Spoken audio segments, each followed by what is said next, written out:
मोदी जी का डंका फट गया है। सारी दुनिया में किरकिरी हो रही है और उसकी मिसमिसी भारत के मुसलमानों पर भारतीय जनता पार्टी निकाल रही है। मेन मुद्दों पर बात करने के बजाय वंदे मातरम वंदे मात, अरे देश भर में दुनिया भर में इतने मुद्दे हैं। अब आप देखिए, हमारे दुश्मन पाकिस्तान के साथ अमेरिका है। हमारे लिए सीधा अमेरिका खतरा बन रहा है। और अगर मोदी का दोस्त ट्रंप था और जिस ट्रंप की अंधभक्तों ने पूजा करी, पूजा आरती उतारी, अंधभक्तों के मुंह में मूत रहा है डोनाल्ड ट्रंप। पाकिस्तान के पास F-16 अमेरिका के फाइटर जेट हैं। हम हल्के में ले रहे हैं पाकिस्तान को। अब सुनिए आगे की कहानी। अमेरिका ने अप्रूव कर दिया है 5,800 करोड़ का प्रस्ताव, जिसमें पाकिस्तान के F-16 फाइटर जेट को अमेरिका अपग्रेड करेगा। यानी अमेरिका पूरी तरह से पाकिस्तान के साथ है और भारत के लिए यह कितना बड़ा खतरा है आप सोच नहीं सकते। लेकिन हिंदू समुदाय को करना क्या है? मुसलमान को गाली बकना है, बीजेपी के समर्थन में सड़क पर उतरना है, मस्जिद को तोड़ना है। बस यही आजकल के खास समुदाय का काम रह गया है। मेन मुद्दों पर आप बात नहीं कर सकते। और सुनिए, भारत को तो किनारे कीजिए, पाकिस्तान के अंदर ही $1.25 बिलियन लगाएगा, पैसा खर्च करेगा अमेरिका एक माइन कंपनी पर पाकिस्तान की। इस पर किसी मोदली के में औकात हो तो बोलकर दिखाए। सलाम नमस्ते सत श्री अकाल, मैं हूं रजा और आप देख रहे हैं रजाग्राफी का अंतरराष्ट्रीय प्राइम टाइम शो। पूरी दुनिया की तमाम बड़ी खबर आसान जबान में आपके सामने। अगर आप चैनल को सब्सक्राइब नहीं किए हैं तो बहुत सारी चीजें आप खो रहे हैं, तो चैनल को सब्सक्राइब कीजिए और रोज हमारे अपडेट को जरूर देखिए। पाकिस्तान सीधा खतरा है हमारे लिए। ये देखिए, पाकिस्तान दूसरी तरफ अपने शिपयार्ड में, कराची शिपयार्ड में, वो हैंगोल क्लास की सबमरीन, चाइना वाली स्टाइल में चाइनीज सबमरीन बना रहा है, वो भी अपने लिए। ये भारत के लिए खतरा है या मजा है, मुझे बताने की जरूरत नहीं है।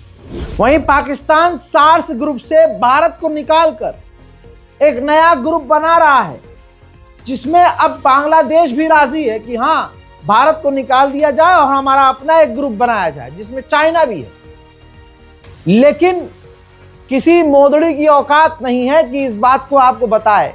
जो मोदड़ी के क्रिएटर्स हैं वो इसको भी तोड़ मरोड़ कर मोदी के फायदे वाली बात है। अरे मोदी जी ने ये काम, मोदी जी ने खुद ही कहा था हम तो इस ग्रुप से निकल रहे हैं। ये पॉल्यूशन ना AQI ना ये थर्मामीटर से चेक कर लो, है ही नहीं। रुपया गिर रहा है, कहाँ गिर रहा है? मेरी जेब में 10 का नोट है, 5 का सिक्का गिरा है? नहीं गिरा, देखा जेब में पड़ा है। उधर अभी तो हम खुश हुए थे कि ओमान जो है भारत के साथ खड़ा है और ओमान भारत को अपने नौसेना के लिए जगह दे सकता है, भारत की नौसेना के लिए। उधर से चाइना की एंट्री हो गई है।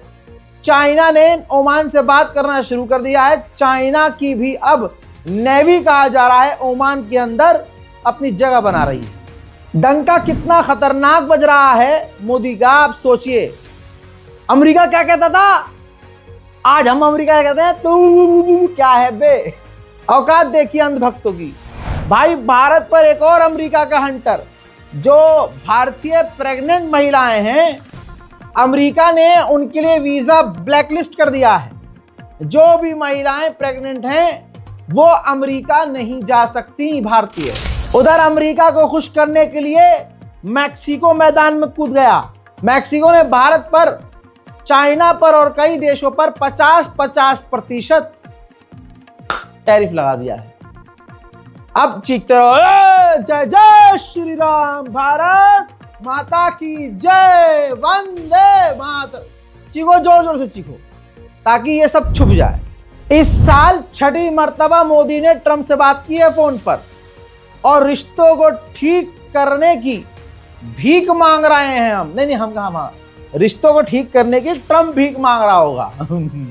मोदी जी तो ट्रंप की नैरेटिव पे चढ़े होंगे, ओए साला तुमको हमसे रिश्ता ठीक करना पड़ेगा, बता रहे हैं ट्रंप बना तुम्हारी टोटी खोल देंगे हम। मैं तो यही मानता हूं भाई, तभी तो 5 बार टॉप फेल हो गई है। आगे बढ़े चलिए। हज़ात म्यांमार के अंदर चाइना ने किस तरह से खेल करा है सोचिए। म्यांमार फौज को सपोर्ट चाइना कर रहा है, ऐसे में म्यांमार से उसने डील की और डील करने के बाद म्यांमार के रेयर अर्थ मिनरल्स चाइना ने लेना शुरू कर दिए। इसके बदले चाइना म्यांमार को हथियार, फाइटर जेट, मिलिट्री इक्विपमेंट्स दे रहा है। अब खबर यह है कि 80% जो रेयर अर्थ मिनरल हैं म्यांमार से, वो सिर्फ चीन को मिल रहे हैं। उधर अमेरिका भी कूद गया, अच्छा चाइना क्यों ले। अब अमेरिका म्यांमार की मिलिट्री से बात कर रहा है कि उनकी भी कोई डील हो जाए और अमेरिका भी म्यांमार से उसके रेयर अर्थ मिनरल्स ले सके। दूसरी तरफ अमेरिका को भारत ने यूं झटका दिया है, अभी अभी की अपडेट है कि भारत रशिया से भारी मात्रा में तेल फिर से लेना शुरू कर चुका है। आइए ये मोदी के चाहने वाले कितने फर्जी हैं आज आप समझ जाइए। कुछ तथाकथित क्रिएटर्स हैं जिनको मोदी के सपोर्ट कर करके मिलियंस बिलियंस में पहुंचाए हुए हैं। अब उनका कंटेंट यह है कि मोदी के सपोर्ट में कोई ना कोई कहानी बनानी है। रोज आते हैं, बकलैंडी करते हैं, चले जाते हैं। सच्चाई कुछ और है। रिपोर्ट आपकी स्क्रीन पर है। रिपोर्ट यह है कि जो पुतिन भारत आए थे तो पुतिन के साथ साथ रूस की हथियारों की कंपनियों के बड़े बड़े मालिक भी आए थे। कई बार उन्होंने भारत से कहा कि आप S-500 Su-57 की डील कीजिए और हमसे खरीदिए। भारत का रिस्पॉन्स ठंडा था, मोदी जी का ठंडा जवाब था। सारे दांत बाहर थे और खाली फोटो खिंचाने में व्यस्त थे। मोदी सरकार के ठंडे रिएक्शन की वजह से Su-57 और S-500 की डील रूस से नहीं हुई। पाकिस्तान के अंदर बड़ा खेल चल रहा है। पाकिस्तान में ISI के पूर्व चीफ को 14 साल की कैद सुना दी गई है। हजरात, ये वही ISI चीफ है पूर्व के जो मिलिट्री कोर्ट में दोषी ठहरा दिए गए हैं। इमरान खान के करीबी हैं पूर्व प्रधानमंत्री के, और ये वही ISI का चीफ है जो तालिबान जब सरकार आई थी, तालिबान जब अफगानिस्तान में आया था, तो ये तालिबान जाकर अफगानिस्तान जाकर तालिबान की चाय पीकर आए थे। पाकिस्तान के हालात बेकार हैं। खैबर पख्तूनख्वा के इलाके में तैनात एक पुलिस अफसर ने, कांस्टेबल ने वीडियो बनाया है और सोशल मीडिया पर बताया है कि पिछले 6 महीने से सरकार ने हमें तनख्वाह नहीं दी। तो यानी खैबर पख्तूनख्वा के इलाके और पता नहीं ऐसे कितने सेक्टर्स होंगे जहां पाकिस्तान की गवर्नमेंट फेल हो गई है और आवाम परेशान। उधर पाकिस्तान के पूर्व प्रधानमंत्री इमरान खान को दूसरी जेल में शिफ्ट किया जा सकता है चुपके से, क्योंकि जिस जेल में इमरान खान है पाकिस्तान में, वहां उनके समर्थक सड़क पर उतरकर लगातार प्रदर्शन कर रहे हैं। उधर अफगानिस्तान पर खतरा मंडरा रहा है। तस्वीर लीक हुई है, ये देखिए। अफगानिस्तान के आसमान में नहीं पता ये किसका ड्रोन है, अमेरिका का या पाकिस्तान का, लेकिन ड्रोन उड़ता हुआ देखा जा रहा है। उधर पाकिस्तान ने UN के अंदर कहा है कि अफगानिस्तान अपनी सरजमीन का इस्तेमाल हम पर हमला करने के लिए होने दे रहा है। अफगानिस्तान की तालिबान सरकार हमारे लिए खतरा बन रही है। It is important to recall that there were several expectations of the international community from the Taliban based on their own commitments, in particular not to allow the use of Afghan soil for terrorism against any country. And many colleagues around the table have referred to that. Unfortunately, initial reservations of the international community gradually proved true, becoming more pronounced with the passage of time. And today Afghanistan is once again. उधर आपको बता दूं कि अफगानिस्तान का समर्थन किया है UN के अंदर भारत ने, और भारत ने तालिबान सरकार का सपोर्ट करते हुए कहा है कि अफगानिस्तान की टेरिटरी के अंदर पाकिस्तान आतंकी हमले कर रहा है, महिलाओं और सिविलियंस को कत्ल कर रहा है। The General's report also highlights the severe humanitarian and economic impact resulting from recent border clashes and border crossing closures, displacing hundreds of families inside Afghanistan, disrupting vital trade, causing financial distress and widespread losses for farmers during the critical fruit harvest season, and threatening the livelihoods of the Afghan people. Member states this year issued the Awaza political declaration to address the unique challenges faced by landlocked developing countries, the LLDCs. It's incumbent on all not to weaponize trade and transit vulnerabilities. India echoes unanimous concern over airstrikes and condemns the killing of innocent women, children. ये मोदी जी का दोगलापन, मोदी सरकार का दोगलापन देखिए, ये योगी सरकार का दोगलापन देखिए। जो योगी जी कल तक तालिबान को आतंकी कह रहे थे, आज अफगानिस्तान में उसी तालिबान की सरकार है और भारत तालिबान सरकार के साथ खड़ा है। भारत के मुसलमानों को गरियाया जाता है, भारत के हिंदू मुसलमानों को पाकिस्तानी और आतंकवादी कहने में व्यस्त हैं, लेकिन भारत सरकार, बीजेपी सरकार अफगानिस्तान के मुल्लों को सपोर्ट कर रही है। उधर तालिबान सरकार ने बड़ा कदम उठाते हुए तालिबान में बैन कर दिया है, अफगानिस्तान में बैन कर दिया है कि कोई भी अफगानी व्यक्ति किसी दूसरे देश की जंग में किसी भी हालत में शामिल नहीं हो सकता। चाइना और रशिया ने अपने चीनी इलाके के करीब फाइटर जेट और परमाणु बम उड़ाए थे। अब जिसके जवाब में जापान और अमेरिका ने जापान के करीब अपने फाइटर जेट और साउथ कोरिया ने सी ऑफ जापान में अपने बॉम्बर, परमाणु बॉम्बर और फाइटर जेट उड़ाए हैं। चाइना रशिया में भी खेल खेल रहा है। चाइना रशिया की भारी मात्रा में जमीन किराए पर ले रहा है। कहा जा रहा है कि आने वाले समय में रशिया को चाइना मजबूर कर देगा और उसकी जमीनों पर कब्जा कर लेगा। हालांकि इस बात में फिलहाल कोई सच्चाई नजर नहीं आ रही है। उधर ताइवान के जो ऑफिशियल हैं वो इजराइल गए थे, क्यों गए थे नहीं पता, लेकिन चाइना भड़क गया है और उसने कहा है कि ये भड़काने वाला कदम है, ताइवान के हर हरकत पर हमारी नजर है। उधर चाइना और अरब के बीच भी बड़ी डील हो सकती है, क्योंकि चाइना के विदेश मंत्री अरब के दौरे पर आने वाले हैं।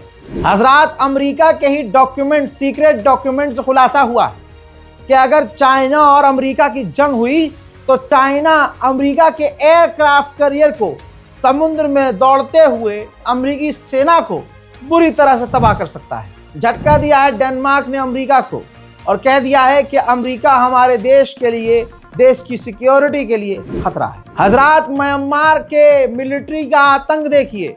म्यांमार की फौज ने हवाई हमला किया एक अस्पताल के करीब देर रात को, जिसमें 34 म्यांमार के बेगुनाह लोग मारे गए हैं। उधर डोनाल्ड ट्रंप ने अपना गोल्ड कार्ड लॉन्च कर दिया है।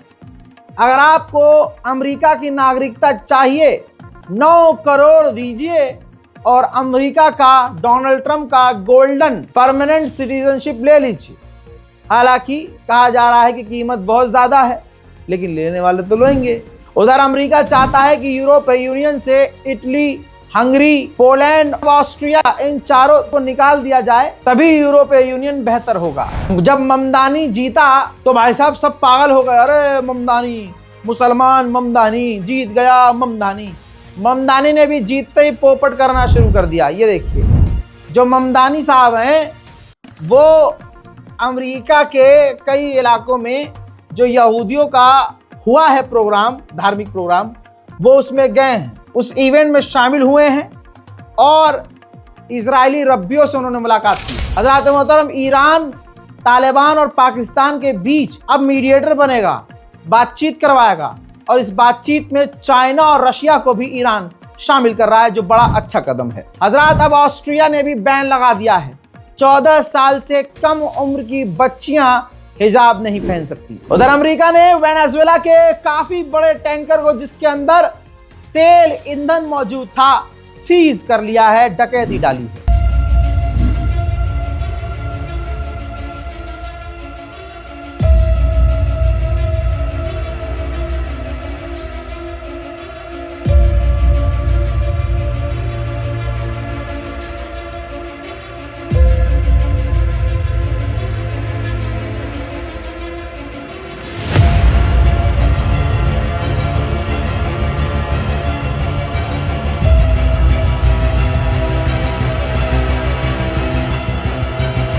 हजरात, डकैत सामने से कह रहा है, सामने से, कि जब पत्रकारों ने पूछा उस टैंकर का आप क्या करोगे, तो ट्रंप ने कहा कि उसका हम तेल ले लेंगे। Well, we keep it, I guess. Where does it go? What port does it go to? when you have to follow the tanker. You know, you're a good newsman, just follow the tanker. Do you know where it was going? Was it going Follow to it. China? Get a helicopter and follow the tanker. Is it true it's going to But we're Cuba? gonna, I assume we're gonna keep the. Mr. President, on Fed Chair, Kevin Hassel. हजरात, रहमान डकैत को भूल जाइए, सबसे बड़ा डकैत तो यही है।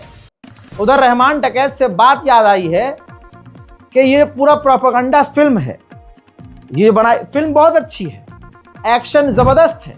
फिल्म के शुरुआत में ही मैंने देख लिया दोस्तों, तो फिल्म के शुरुआत में बहुत आसान लफ्जों में और काफी लंबा डिस्क्रिप्शन दिया है, डिस्क्लेमर दिया है और बताया गया है फिल्म के अंदर ऑडियो के साथ, आवाज के साथ, लिखित में भी दिया गया है कि इस फिल्म की कहानी बनाई गई है। घटना तो सच्ची है लेकिन अपने हिसाब से बनाने वाले ने गढ़ी है। भाई फिल्म की शुरुआत में बता रखा है कि फिल्म के अंदर लगभग सभी चीजें सोच समझकर एक फर्जी कहानी बनाई गई है। रियल इंसिडेंट में मसाला और कहानियां ऐड करी गई हैं, मनगढ़ंत कहानियां हैं, लेकिन लोग खासकर भजपिल्ले जो हैं इसको देख कर बड़ा खुश हो रहे हैं, कितना बढ़िया काम करा है। जबकि जिस कार्यकाल की ये कहानी है वो कार्यकाल कांग्रेस का था, लेकिन मूवी के अंदर भर भर कर प्रोपेगेंडा भाजपा के लिए। तो दोस्तों बताना चाहूंगा, ये एंटी पाकिस्तान मूवी जैसे ही सामने आई है तो भाई साहब जीसीसी ने, गल्फ कॉरपोरेशन काउंसिल ने पूरे अरब में इस फिल्म को बैन कर दिया है। अब ये पाकिस्तान का रौला मानिए या किसी का मानिए, बहरहाल भारत का क्या ही डंका है, इस मोदी सरकार का क्या ही डंका है, दुनिया को नजर आ रहा है। वेनेजुएला पर हमला करने का इशारा डोनाल्ड ट्रंप ने कर दिया है। डोनाल्ड ट्रंप ने कहा है कि हम बहुत जल्द वेनेजुएला पर जमीनी ऑपरेशन शुरू कर देंगे। उधर वेनेजुएला के राष्ट्रपति से रूस के राष्ट्रपति व्लादिमीर पुतिन ने फोन पर बात की है। डोनाल्ड ट्रंप डकैत, ये डकैती कैसे कर रहा है बता दूं। इसने वेनेजुएला के तमाम जहाजों पर बैन लगा दिया है। कहा जा रहा है कि 12-13 और वेसल्स हैं तेल से भरे हुए, जो वेनेजुएला से जब निकलेंगे तो अमेरिका उसे सीज कर लेगा, डकैती डालेगा। उधर अमेरिका ने वेनेजुएला के राष्ट्रपति के जो नेफ्यू थे, उनके खानदान के जो और लोग थे, उनको ब्लैकलिस्ट कर दिया है। उसके बाद दोस्तों कोलंबिया को धमकी दी है। डोनाल्ड ट्रंप ने साफ कहा है कि वेनेजुएला के बाद कोलंबिया की बारी है। अमेरिका किसी को शांति से रहने नहीं देता। वेनेजुएला की अपोजिशन पार्टी की गद्दार, देश की गद्दार लीडर भाई अवार्ड लेने के लिए चुपके से नॉर्वे भाग गई। ये रहा बयान उसका और ये रहा वीडियो। वहां जाकर उससे जब पूछा गया पत्रकारों के द्वारा कि भैया ये बताइए, आपके देश के अंदर जो घुसपैठ अमेरिका कर रहा है, जो कब्जा करने की बात कर रहा है, हमला करने की, घुसने की बात कर रहा है, तो आप उस पर क्या कहेंगे। तो इस गद्दार औरत ने, देश की गद्दार औरत ने कहा कि घुसपैठ पहले से है, हिजबुल्लाह है, हमास है, ईरान है और भी बहुत सारे वहां पर संगठन मौजूद हैं। हजरात सोचिए कैसे एक गद्दार को विदेशी ताकत प्रमोट करती है। इस देश की गद्दार वेनेजुएला की काहे की सिक्योरिटी, मेरे कद्दू की सिक्योरिटी, ये देश से बाहर निकली कैसे और निकल गई तो वापस अब आएगी कैसे, ये तो वेनेजुएला की सरकार को सोचना चाहिए। उधर अमेरिका एक नया ग्रुप बना रहा है C5 कोर नाम से। C5, इस C5 के अंदर अच्छी बात यह है कि भारत, चाइना, रशिया, अमेरिका और जापान होंगे। भाई $6.3 बिलियन खर्च करके, आपकी स्क्रीन पर यह टैंक देखिए, ब्रिटेन ने एक टैंक बनाया है जो दुनिया का सबसे खतरनाक टैंक माना जा रहा है, जिसका नाम एजैक्स है। अब जब इसको टेस्ट किया गया तो इसकी टेस्टिंग के दौरान जो इसको चला रहे थे सैनिक, उनको उल्टी का सामना करना पड़ा, उनको उल्टियां होने लगी, अंदर कुछ ऐसी प्रॉब्लम्स आई हैं। तो ब्रिटेन ने कहा है कि इसको दोबारा से ठीक किया जाए। अब दोस्तों ईसाइयों के सबसे बड़े धर्मगुरु पोप ने कह दिया खुल्लम खुल्ला कि डोनाल्ड ट्रंप यूरोप और अमेरिका की दोस्ती अलायंस तोड़ना चाह रहा है। What do you think about Trump's peace plan for Ukraine? Do you think it's fair? I'd rather not comment on that. I haven't read the whole thing. I think, unfortunately, some of parts of it that I have seen make a huge change in what was for many, many years a true alliance between Europe and the United States. The remarks that are made about Europe also in interviews recently, I think are trying to break apart what I think needs to be a very important alliance today and in the future. So हजरात मोहतरम, अंतर्राष्ट्रीय prime time report में आज और अभी के लिए इतना ही। आपको बताना चाहूंगा कि इजराइल ने जो हवाई ताकत हासिल की है ये उसके दम पर नहीं है।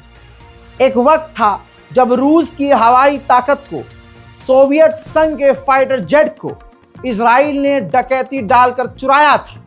वो वीडियो मेरे इस चैनल रजाग्राफी सोशल पर पोस्ट कर दी गई है। हजरात, स्पेशली वो वीडियो मैंने रजाग्राफी सोशल पर डाल दिया है। आप इस वीडियो को जाकर देखिए। एडिटिंग से लेकर स्टोरी लाइन से लेकर सारे प्रूफ, और ये कहानी आपको बेहद पसंद आने वाली है। इतिहास के पन्नों से नई नई जानकारी निकाल कर रजाग्राफी सोशल पर मैं पोस्ट करना शुरू कर चुका हूं। इस वीडियो का लिंक मैंने डिस्क्रिप्शन में और कमेंट सेक्शन में डाल दिया है। जाइए, क्लिक कीजिए और देखिए। जय हिंद।